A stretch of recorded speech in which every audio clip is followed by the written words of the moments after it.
Hello Google developers! Welcome to my first video about Kotlin multi-platform mobile. Today I'm going to go over some of the first steps that you need to take so you can get started developing your apps for Android and iOS with your Kotlin codebase. I am a full-stack mobile developer and I also host a YouTube channel where I discuss topics in mobile development and educational technologies. A few years ago, I used to host a bi-weekly meetup in Ann Arbor where I used to talk about Kotlin and app development topics to the local community. And during that time, I was doing my senior design project in college and started developing my language learning app, which was entirely designed in Kotlin and for Android. And the app was designed to help you improve your verbal communication skills during college. The challenge of developing that app was doing it as a single developer with no team. And I had so many students asking me to do it for iPhone, even though I only had it for Android. So I had to pause the development of my Android app and start learning how to code in Xcode. And for that reason, I ended up learning how to build native apps for both Android and iPhone. But of course, I couldn't keep up with both code bases on my own. I also got a chance to work with React Native for about a year, but I discovered that the backend services that I used for my Android app weren't immediately compatible with the React Native plugins and the platform.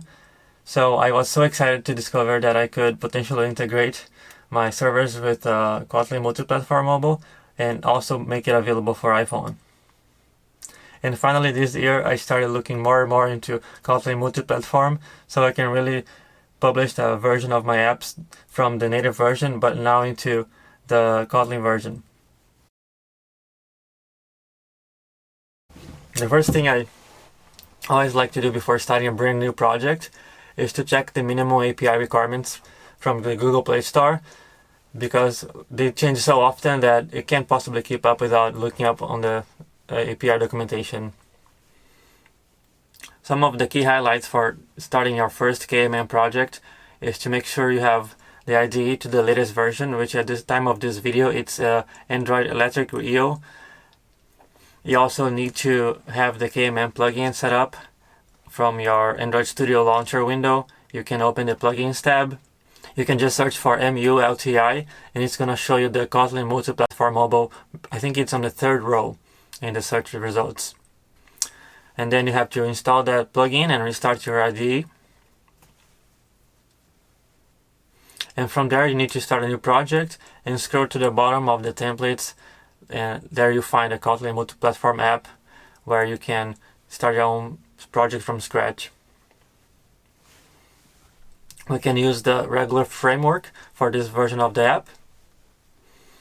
And once you have the project up and running on your IDE, you need to go to the project tab and change it from Android to project view.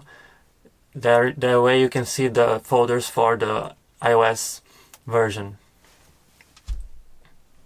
Isn't that awesome? You can actually do iOS coding from Kotlin in Android Studio. Wow! And I understand that this has been around for over a year now, but now that it's in beta, KMM is really getting a lot of attention, and I get it now. So if you ever try to build your apps natively for both platforms, you probably know the time consumption that it takes to develop anything. You have to redo everything, and that's just not smart. The next step after you set up your basic project is to make sure you have all the packages you want to set up in your Android and iPhone, and make sure that they are compatible cross-platform. If you have any issues related to this project setup or configuration, feel free to ask those questions during the meetup and I will do my best to answer them. I'm also sharing some links directly from the Kotlin documentation website where you can learn more about how to implement the KMM for your Android app. And keep in mind that the newer examples are mostly designed with Android Compose. So if you aren't familiar with Compose, I would recommend you to check either YouTube, or there's some very nice courses on Udemy that teach you the basics and even some advanced topics on Android development with Compose. There is also a very interesting article on the Kotlin documentation website where it shows you how to introduce KMM to your team and how to bring those innovative tools and how to bring the newest KMM tools to your development team. All of those links are available in the video description below.